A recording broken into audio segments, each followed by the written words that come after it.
সুপ্রিয় দর্শক শ্রোতা, আমি নিজামুল হক বিপুল দেশবার্তা টকশো থেকে আপনাদের সবাইকে স্বাগত জানাচ্ছি। যে যেখান থেকে অনুষ্ঠান দেখবেন সবার প্রতি শুভেচ্ছা এবং শুভকামনা। বাংলাদেশের প্রধানমন্ত্রী তারেক রহমানের ভারত সফর শেষ পর্যন্ত হলোই না। এই মাসে আর হওয়ার কোনো সম্ভাবনা নেই। আগামী মাসেও হবে কিনা তাও অনিশ্চিত। ইতিমধ্যে ভারতের পক্ষ থেকে বারবার তার ভারত সফরের বিষয়টি নিয়ে ইতিবাচক হলেও বাংলাদেশ সরকারের তরফ থেকে নানা শর্ত জুড়ে দিয়ে তারপরে শেষ পর্যন্ত মধ্যে যাচ্ছি করে শেষ পর্যন্ত একেবারে ব্যাকফুটে চলে আসা। এর প্রভাব বাংলাদেশ ভারত সম্পর্কের মধ্যে কি প্রভাব ফেলবে এটি? যদিও গতকাল দীনেশ ত্রিবেদী বাণিজ্য মন্ত্রী আব্দুল মুক্তাদিরের সঙ্গে দেখা করে কথা বলেছেন এবং বাণিজ্য হাট সহ বাংলাদেশ ভারতের মধ্যে বাণিজ্যের যে বিষয়গুলো আছে সেগুলো চালু করার জন্য আহ্বান জানিয়েছেন। দুই দেশের সম্পর্ক উন্নয়নের ক্ষেত্রে এটি একটি প্রভাব ফেলবে তিনি বলেছেন। আর একই সঙ্গে তিনি বলেছেন দুই দেশের তরুণ সমাজ চায় যে ঐক্যবদ্ধভাবে দেশটা তারা কাজ করে নিজেদেরকে এগিয়ে নিতে, এই কথা বলেছেন। গঙ্গা চুক্তির মেয়াদ শেষ হচ্ছে ডিসেম্বরে, নবায়নের কোনো অগ্রগতি নেই।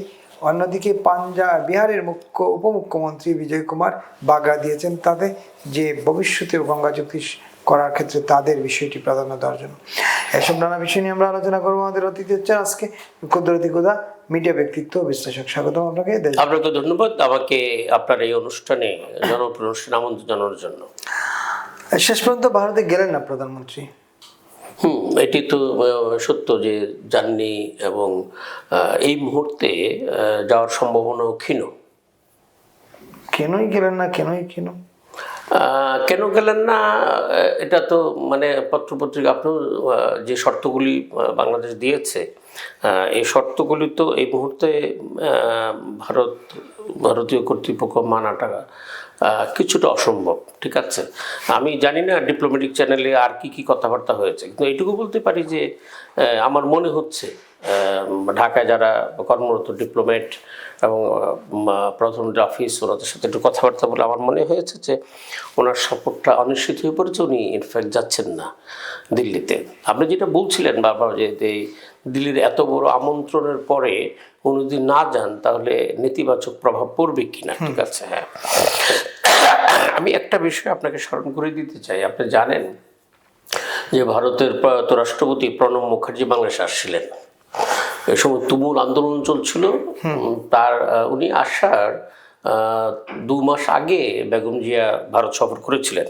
তো বেগম জিয়াকে প্রণব মুখার্জি রাষ্ট্রীয় ভবনে ব্যাপক সম্বর্ধনা দিয়েছিলেন, অনেকটা প্রধানমন্ত্রীর সম্মান যা করেছিলেন। 2 দিন উনি ছিল ওখানে। তারপর সোনিয়া গান্ধীর সাথে ওনার একটা মিটিং অ্যারেঞ্জ করে দিয়েছিলেন প্রণব মুখার্জি। তো প্রণব মুখার্জি ওনার পরে বাংলাদেশে আসলেন, তখন জামাতের বুদ্ধিতে ওই দিন হরতাল ছিল, বেগম জিয়া প্রণব মুখার্জির সাথে দেখা করেন নাই। এতে করে একটা নেতিবাচক প্রভাব পড়েছিল। বিএনপি অনেকটা পিছিয়ে পড়েছিল। বিএনপি একটা ভুল সিদ্ধান্ত ছিল। অনেকেই বুদ্ধিজীবী যারা অন্যান্য যারা রাজনৈতিক বিশ্লেষক তারা মনে করছেন আর কি বিএনপি আরও আগে হয়তো বা ক্ষমতায় চলে আসতে পারতো এই ভুলটা যদি না করতো আর কি। ঠিক আছে, তা আমি মনে করি যে বিএনপি একটা বড় রাজনৈতিক দল, তারা হয়তো বা প্রচুর বুদ্ধিদাতা থাকতে পারে, কিন্তু আমি পার্সোনালি মনে করি মানে আমি যেহেতু আন্তর্জাতিক বিষয় নিয়ে চিন্তা ভাবনা করি, কথাবার্তা বলি, আমি মনে করি যে একটা শর্ট ট্যুর হলেও ট্যুরটা যদি, আমি জানি না ভিতরে অন্য কোনো কিছু আছে কিনা, মাননীয় প্রধানমন্ত্রীর মানে উনি কী চাচ্ছেন, কীভাবে চাচ্ছেন, কিংবা ওদের সাথে মানে ভিতর কোনো ডিলিংসে কোনো সমস্যা হচ্ছে কিনা, কিংবা কোনো সার্টেন কারণ আছে কিনা যে আমি যাব না, আমি যে যাব না একটা নির্দিষ্ট কারণ থাকে। ঠিক আছে, তো সেটার অন্তর্নিহিত বিষয়গুলো কিংবা ডিপ্লোম্যাটিক বিষয়গুলো আমি ততটা ওয়াকিফল না।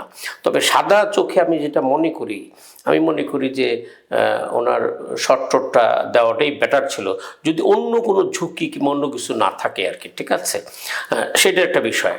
আর আরেকটা বিষয় আমি আপনাকে জানাই যে বাংলাদেশ কিন্তু আপনি জানেন যে মক্কা জোট যেটা হচ্ছে, যেটা মক্কা জোটে বাংলাদেশ আমন্ত্রণ জানানো হয়েছে, এটা সামরিক জোট কিন্তু পাকিস্তান, মিশর, তার আরো অনেকগুলো মুসলিম কান্ট্রি, সৌদি সবাই মিলে এই জোটটা মানে তৈরি করেছে। এখন বাংলাদেশ ওই জোটে যাবে।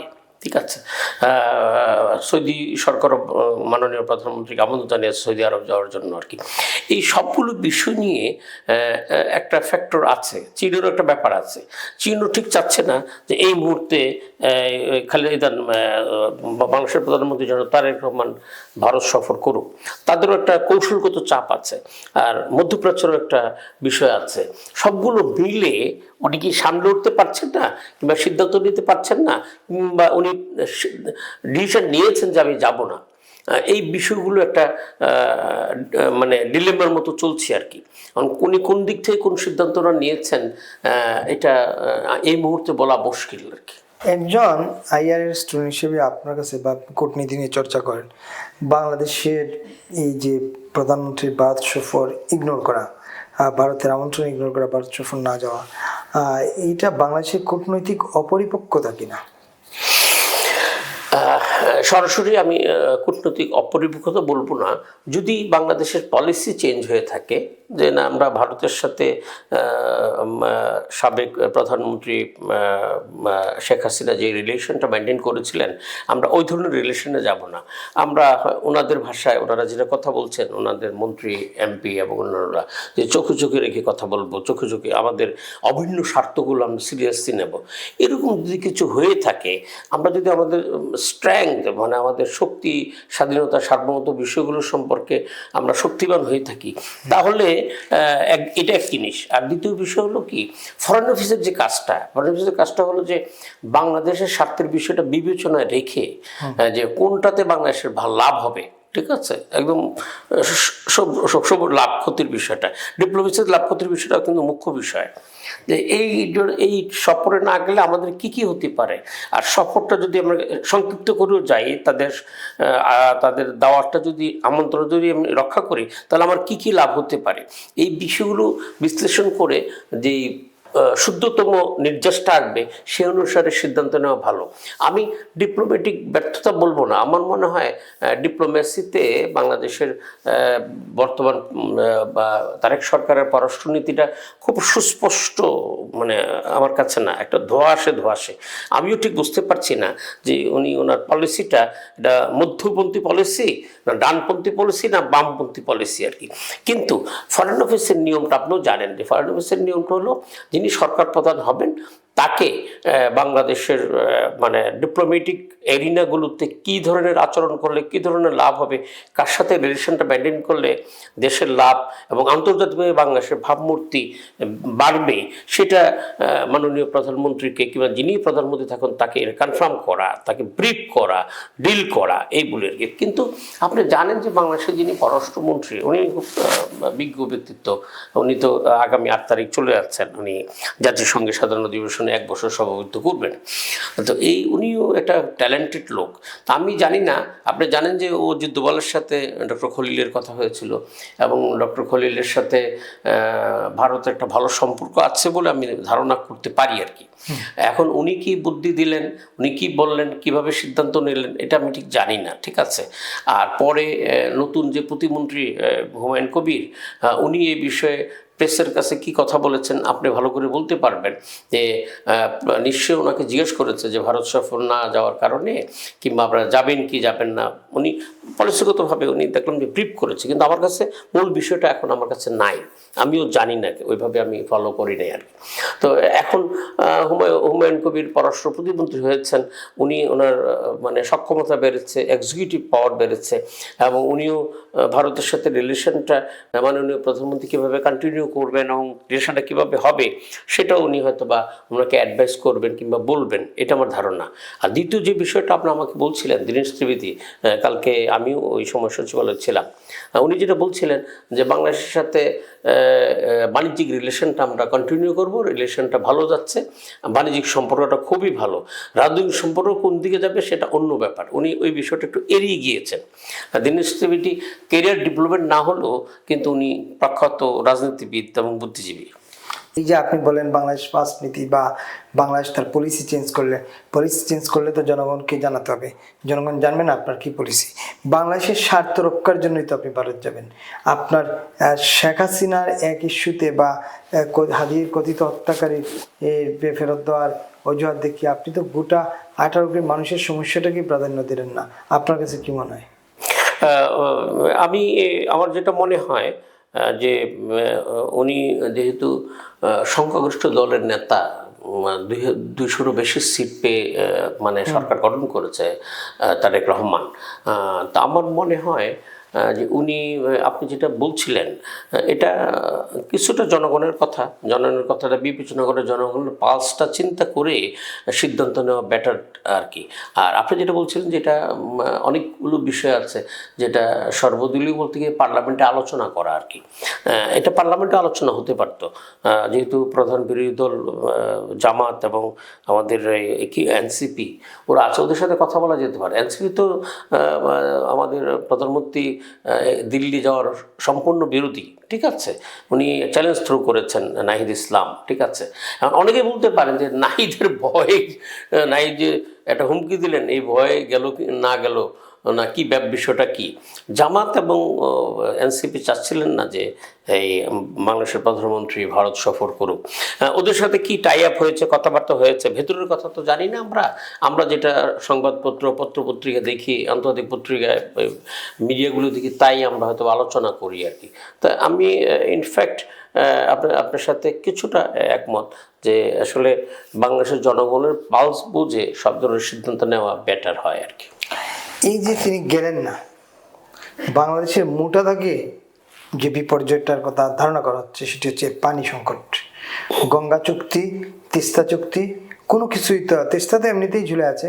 গঙ্গা চুক্তি নবায়নের কথা ইতিমধ্যে বিহারের মুখ্যমন্ত্রী বিজয় কুমার, উপমুখ্যমন্ত্রী বিজয় কুমার গত সপ্তাহে গত শনিবারে দিল্লিতে এক সেমিনারে গঙ্গার পানি বন্টনের ক্ষেত্রে তাদের বিষয়গুলোকে প্রাধান্য দেওয়ার কথা বলেছেন। তার আগে কোনো চুক্তি নয়। এখন এইটার প্রশ্ন হচ্ছে, হঠাৎ করে মুখ্যমন্ত্রী এই কথা বলেন কেন? তিনি তো বলেন নাই, কিন্তু ভারতে ওনার বিরুদ্ধে বাংলাদেশের প্রধানমন্ত্রী সফর নিয়ে ভারতের দ্বিমত তৈরি হয়েছে। অনেক ডিপ্লোম্যাট এটা বৃত্তা করছেন এবং শুধুমাত্র আমাদের দিক থেকে যে আমন্ত্রণ গ্রহণ করে কোনো রিপ্লাই না করা, এইসব কারণে। তো আপনার কাছে কি মনে হচ্ছে? না, রিপ্লাই না করাটা, বাংলাদেশও একটা চিঠি দিয়েছে, ওর বাংলাদেশও অফিসিয়ালি চিঠি জবাব দেন, জয়সল বলছে হয়তো বা আর কি, ঠিক আছে। আপনি যেটা মুখ্যমন্ত্রীর কথা বললেন, এখন কিন্তু উনি বিজেপির, আমার যেটা মনে হয় আর কি, এটা সেন্ট্রাল গভর্নমেন্টেরই কথা। উপমুখ্যমন্ত্রী বললো এটা সেন্ট্রাল গভর্নমেন্টের কথা আর কি। আপনাকে আমি একটা তথ্য আজকে আমি জেনেছি যে তিস্তা ব্যারেজের যে বিষয়টা, ওখানে পিডি নিয়োগ করা হয়েছে এবং ওটা দ্রুত শুরু করার বিষয়ে চীনা অর্থায়নে কিংবা কারোর জাপান কিংবা চীনের অর্থায়নে হবে আর কি।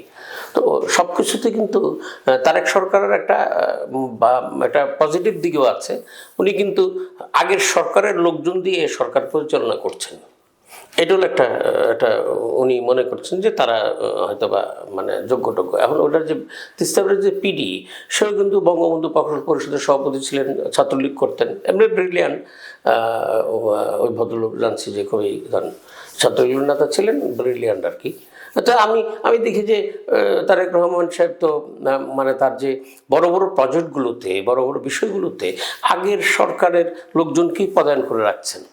এতে করে উনি হয়তোবা দিল্লি কিংবা পার্শ্ববর্তী দেশে কিছু বোঝাতে চাচ্ছেন কি না, এটা আমি জানি না আর কি। একেবারেই। তো আরেকটা বিষয় আমরা আলাপ করি এর বাইরে গিয়ে। নিশ্চয়ই আপনি জানেন যে বাংলাদেশের অর্থনৈতিক অবস্থা খুব খারাপ এবং অর্থমন্ত্রী আমির খসরু মাহমুদ চৌধুরী বলেছেন 2 বছর আগে গ্যাস বিদ্যুৎ দেওয়া স্বাভাবিক করা খুব কঠিন। ইতিমধ্যে অনেক ব্যবসা প্রতিষ্ঠান বন্ধ হয়ে গেছে, মানে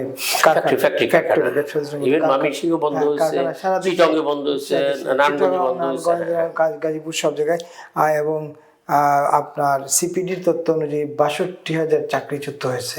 আমি কালকে একটা ভিডিও দেখলাম একজন ব্যবসায়ী যে ওনার 5টা স্পিনিং মিল আছে, সব বন্ধ করেছেন যেহেতু উনি পণ্য উৎপাদন করতে মানে কাঁচামালের সংখ্যা উৎপাদন করতে পারছে না এবং দেশের অর্থনৈতিক অবস্থা খুবই কাঁচামাল যে আনবেন এখানে উৎপাদন না হলে তো কাঁচামাল আনতে পারেন না। হ্যাঁ, গ্যাস এবং বিদ্যুতের কারণে দেশের অর্থনীতি একটা মানে খুবই যেটাকে 2 বছর আগে কি এই অবস্থা ছিল? না, ছিল না, অবশ্যই ছিল না। দেশের অর্থনৈতিক অবস্থা খুবই খারাপ। কিন্তু জনাব আমির খুসরো মাহমুদ, যিনি আমার ঘনিষ্ঠজন, আমি অনেক পছন্দ করি, কিন্তু উনি অভিভাবক সেজে উনি যে হতাশার কথাগুলি বলছেন, আমি নিজে হতাশ হয়ে যাচ্ছি। তবে আপনি যদি বলেন যে সরকারের যে তারেক রহমানের কথাই বলেন, মাননীয় প্রধানমন্ত্রীর কথা বলছি আপনাকে, যদি আপনি মার্কিং করতে চান, তারেক রহমান হয়তো বা 100-তে 80 কিংবা 90 পাবেন আমি মনে করি। উনি একাই কিন্তু ব্যাটিং করছেন, কিন্তু ওনার মন্ত্রীরা, উনি যাদেরকে মন্ত্রী নিয়োগ করলেন, প্রতিমন্ত্রী নিয়োগ করলেন, ওদের পারফরমেন্স খুবই খুবই নিম্নমানের এবং খুবই দেশের জন্য ক্ষতিকর আর কি, ঠিক আছে। কিন্তু উনি ওনার একা যে ব্যাটিং করে যাচ্ছেন, একা নেতৃত্ব দিচ্ছেন, সারাক্ষণ কাজ করছেন, তো সেই দিক থেকে আমি ওনাকে ধন্যবাদ জানাতে চাই। কিন্তু পাশাপাশি ওনার মন্ত্রীরা যে এইসব অতিকথন, অসংসদীয় কথাবার্তা যেগুলি জনগণের কষ্টের মধ্যে লাগে, জনগণের হৃদয়ের মধ্যে ভেঙে যায়, জনগণ কষ্ট পায়, এইগুলি যাতে উনি এইভাবে কীভাবে তারেক রহমান নিচ্ছেন আমি জানি না। আমি আশা রাখবো আপনার এই শোয়ের মাধ্যমে যে উনি দেশের যে অর্থনৈতিক অবস্থা এটার জন্য একটা সর্বদলীয় বৈঠক উনি ইচ্ছা করলে আহ্বান করতে পারেন। সর্বদলীয় বৈঠকে বাইরের যে অর্গানাইজেশনগুলো আছে, সিপিবি থেকে শুরু করে বাসদ, জাসদ ডেকে যে এখন আমরা কি করব, এবং বাংলাদেশের প্রখ্যাত ইকোনমিস্ট যারা, তাদের সাথে কথা বলতে পারেন, তাদের একটা অ্যাডভাইজারি বডিও গঠন করতে পারেন। যদি এইভাবে গ্যাস বিদ্যুৎ যদি 2 বছর আপনার সাফার করতে হয়, সেক্ষেত্রে বাংলাদেশের অর্থনীতি কোন জায়গায় যে পৌঁছবে, ডেভিয়েশনটা কোন জায়গা হবে, এটা আপনি চিন্তা করতে বললে মাথা ঘুরাবে আপনার, আপনি ভাটিগুতে বকবেন। এটা কঠিন অবস্থা আর কি। আমি আপনাকে একটা কথা বলি, সাধারণ জনগণ, নিম্ন মধ্যবিত্তের কাছে কিন্তু টাকা নাই। মানুষের মধ্যে একটা চরম অর্থনৈতিক সংকট যাচ্ছে, যে পার্সেন্টেজটা 50-র কাছাকাছি। মানুষের যারা নিম্ন মধ্যবিত্ত, শ্রমজীবী, কর্মজীবী যারা, তারা কিন্তু ইনফ্যাক্ট একবেলা খাচ্ছেন, কিংবা তাদের কাজ নাই। এই আপনি যেটা বলছিলেন 64,000 লোক ছাঁটাই হয়েছে, 62,000 লোক।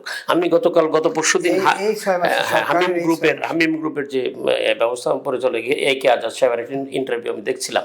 উনি বলছিলেন যে গ্যাস বিদ্যুতের কারণে ওনার কতগুলো ফ্যাক্টরি বন্ধ করে দিতে বাধ্য হবেন এবং উনিও লোক ছাঁটাই করবেন। তো এইভাবে যদি ছাঁটাই প্রক্রিয়া চলতে থাকে, ছাঁটাই মানে তো বেকার। প্রথম হলো যে আপনি বেকার তৈরি বেকার হয়ে যাচ্ছে সবাই। আর দ্বিতীয় বিষয় হলো যে আপনি কোনো কর্মসংস্থান সৃষ্টি করছেন না। যেমন আপনার প্রতিষ্ঠানে যদি 4 জন বেকার হয়ে যায়, আবার পাশের একটা অফিস যদি না, ঠিক আছে আমরা এই 5 জনকে আমরা চাকরিতে ব্যবস্থা নেব, চাকরি দেব, এরকম কোনো বিকল্প ব্যবস্থা নাই। কর্মসংস্থান তৈরির ক্ষেত্রে বাংলাদেশে ইনোভেটিভ কিছু করবে না, ঠিক আছে ছাঁটাই হচ্ছে, আমরা একটা এই প্ল্যানগুলো করি, আমরা ছোটো ছোটো ইন্ডাস্ট্রি করি, ছোট ছোট কাজে লাগাই, ঠিক আছে, বাইরের যে টাকাটা আসতেছে আমাদের শ্রমজীবী মানুষরা পাঠাচ্ছে, এই টাকাটা আমরা কিভাবে কাজে লাগাতে পারি, এবং আমাদের যাতে অর্থনৈতিক সমতা যেটা, সেটার মধ্যে আমরা থাকি। আমরা কিন্তু এটা 2টা শ্রেণী কিন্তু তৈরি হয়ে যাচ্ছে। একটা হলো যে টাফ একদম কোটি কোটি কোটি টাকার মালিক, আরেকটা হলো তার কাছে বাসা ভাড়া দেওয়ার টাকা নাই, তার মেয়ের পরীক্ষার ফি দেওয়ার টাকা নাই, তারপরে তার বাজার করার টাকা নাই, তার ওষুধ কেনার টাকা নাই। একটা কঠিন পরিস্থিতির মধ্যে আমরা কিন্তু যাচ্ছি। আরেকটা বিষয় আপনি খেয়াল করেছেন কিনা, যে আইনশৃঙ্খলা পরিস্থিতিটা খুব একটা উন্নত হলো না। গত 6 মাসে যদি আমরা বলি, এই সরকার আসার পরে 180 দিনে খুন খারাপি প্রতিদিনই হচ্ছে, গুলি করে মানুষ হত্যা হচ্ছে, কিন্তু রংপুরের ঘটনাটা একেবারেই পুরো দেশকে না। এটা আমি ব্যক্তিগতভাবে আমি ওই ছবিটা দেখছি। ভদ্রলোক শিক্ষক মানুষ, রিটায়ার করেছেন, ওনার একটা ছেলে একটা মেয়েটাও অ্যাডাল্ট আর কি। আমার কাছে আমি ব্যক্তিগতভাবে কষ্ট পেয়েছি। আমি এরকম মৃত্যু আমি আশা করি না আর কি। মানে আমি মনে করি যে আগের সরকার, মানে আগে বিএনপি তো 2001 সালে ক্ষমতা আসছিল, তখন কিন্তু সরকার খুব সতর্ক ছিল এই ধরনের মাইনরিটি হত্যা টত্যা কিংবা আমি তখন 2003 সালের কথা আপনাকে বলছি, আমি তখন তারা টিভি স্টেশন ম্যানেজার। তখন বরিশালে এরকম একটা ঘটনা ঘটেছিল, একজন মানে হিন্দু সম্প্রদায়ের একজন নারী নিগৃহীত হয়েছিল। এটা নিয়ে সারা দেশে তোলপাড় হয়ে গেছে।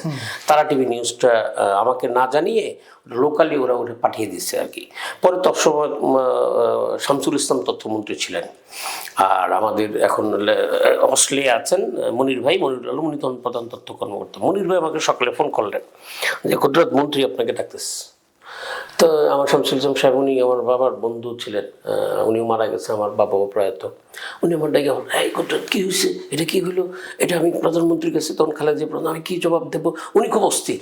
তা আমি বললাম যে স্যার, এটা তো আমি পাঠাইছি না, এটা আমাকে যদিও আমি স্টেশন আমার মাধ্যমে যাবে, কিন্তু ওরা ওদিক থেকে বরিশাল থেকে এটা পাঠাই দিছে, ওইটাকে আমি শোকজ করার চেষ্টা করছি। কিন্তু এই ধরনের নিউজ তো ছাপ্পা হলে একটু অসুবিধা হয়, কিন্তু ঘটনাটা তো সত্য, ঘটনাটার ব্যাপারে আপনার সিরিয়াস হতে হবে। তখন কিন্তু তাৎক্ষণিকভাবে উনি ডিসিকে ফোন করে, অন্যান্য ফোন করে তাৎক্ষণিক ব্যবস্থা নিয়েছিলেন আর কি, ঠিক আছে।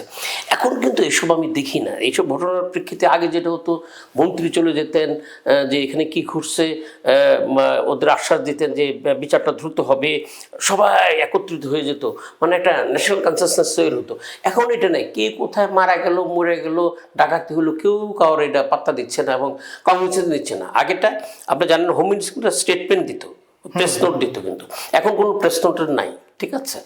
একজন গতকাল আমার এক ঘনিষ্ঠ লোক বলছিলেন, আজকেও বলছে যে আসলে হোম মিনিস্ট্রিতে একজন মানে কি বলে একটা একটা শক্তিশালী, মানে শব্দটা প্রয়োগ করছিল যে একটা আছে না, ওই যে আমাদের একটা সিনেমা দেখেছিলাম আমরা ভারতের, মিঠুন চক্রবর্তী ওই মেদান হয়, স্বরাষ্ট্রমন্ত্রী হয়।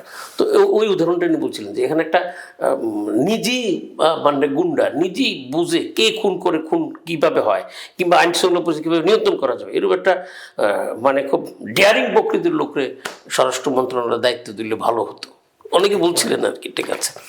কিন্তু এই ফোর মার্ডারকে আপনি কিভাবে দেখছেন? হ্যাঁ, ফোর মার্ডারকে আমি তো আপনাকে আগেই বলছি, আমি এটা এটা কিন্তু প্ল্যান মার্ডার না, এটা ওই যে দেখে ফেলছে, তারা মেরে ফেলছে। কিন্তু এটার একটা সাইকোলজিক্যাল বিষয়। সাইকোলজিক্যাল কি, ওই ছেলেগুলো যারা ইয়াবা খাচ্ছিল কিংবা মাদক সেবন করছিল, তারা নর্মাল ছিল না। কিন্তু একটা বিষয়, যখন মানুষ জেনে যায় যে আমি খুন করলে আমার কোনো বিচার হবে না, বিচার সংস্কৃতি দেখা দেয়, তখন মানুষ খুন করতে মানে সাহস পায়। এই যে আপনি বললেন ইয়াবার কথা, ইয়াবা দিয়ে কি এটা শেষ হয়ে গেল? ইয়াবার জন্য দুইজন না না না, আমি বারবার বলছিলাম যে আপনি আমার কথা শুনেন, যে ওরা একটা সাইকোলজিক্যাল বিষয়।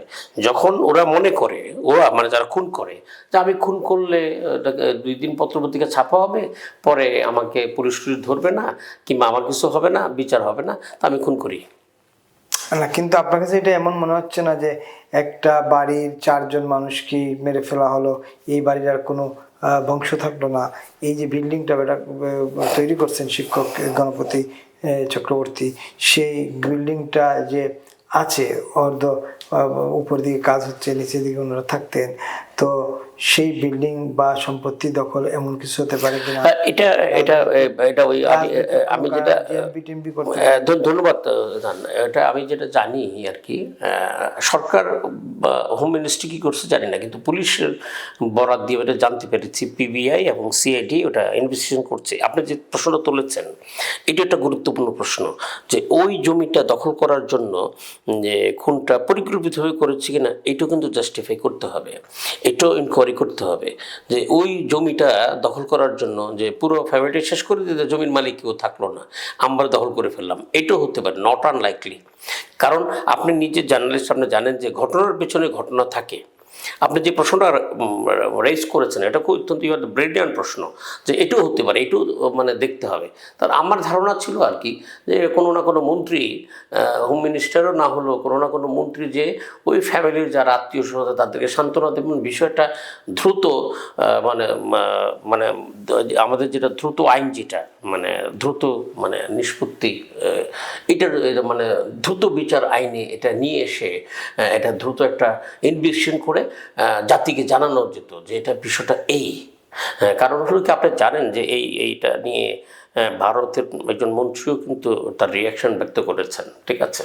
তো এইগুলি হতে দেওয়া যাবে না, যে এটা দখল করা, মানে কাউকে গণ্যমতের মাল মনে করা যে ঠিক আছে ওই ফ্যামিলিটা মেরে ফেলো, তাদের ছেলে মেয়েগুলি আমাদের, এরকম করা যাবে না, এটা করা যাবে না। আমরা হলে এটা অসাম্প্রদায়িক একটা অত্যন্ত মানে ভালো রাষ্ট্র, মধ্যপন্থী রাষ্ট্র আমি মনে করি। বাংলাদেশ একটা অত্যন্ত, আমরা মিলেমিশে সবাই থাকতে চাই, হিন্দু খ্রিস্টান মুসলমান সবাই বৌদ্ধ, আমরা একসাথে থাকতে চাই, আমরা ভাই ভাই। এখানে অন্য ফেনোমেনাগুলো ঢুকিয়ে এগুলি দখলদারিত্ব, এটা করা যাবে না। আমি আজকেও আপনার নলেজে বলি, আজকেও একটা চাঁদাবাজির ভিডিও আমি দেখলাম, যে কোথায় যেন ঢাকার বাইরে চাঁদা না দেওয়ার কারণে তার দোকানপাট ধ্বংস করে দেওয়া হয়েছে, ঠিক আছে। তো এইগুলি দৃশ্যগুলো ভালো না, কিন্তু এগুলি বারবার হতে থাকলে সরকারের স্ট্যাবিলিটি নিয়ে, সরকারের মানে গ্রহণযোগ্যতা নিয়ে প্রশ্ন তৈরি হয়ে যায়। এবং আমি আশা রাখবো তারেক সরকার বিষয়গুলি কংগ্রেসিতে নিয়ে উনি দ্রুত ব্যবস্থা গ্রহণ করবেন, মানুষের মনে যাতে নিরাপত্তা বোধটা তৈরি হয়, এই কার্যকরী পদক্ষেপ নেবেন বলে আমি আপনার মাধ্যমে আশা রাখতে চাই। অসংখ্য ধন্যবাদ জনাব কুদরতি কুদা। এরকম যারা দেখছিলেন দেখবেন, সবার প্রতি অনুরোধ, দেশ বার্তা ফলো দিয়ে এবং ইউটিউব চ্যানেল সাবস্ক্রাইব করে আমাদের সঙ্গে রাখবেন। শুভরাত্রি।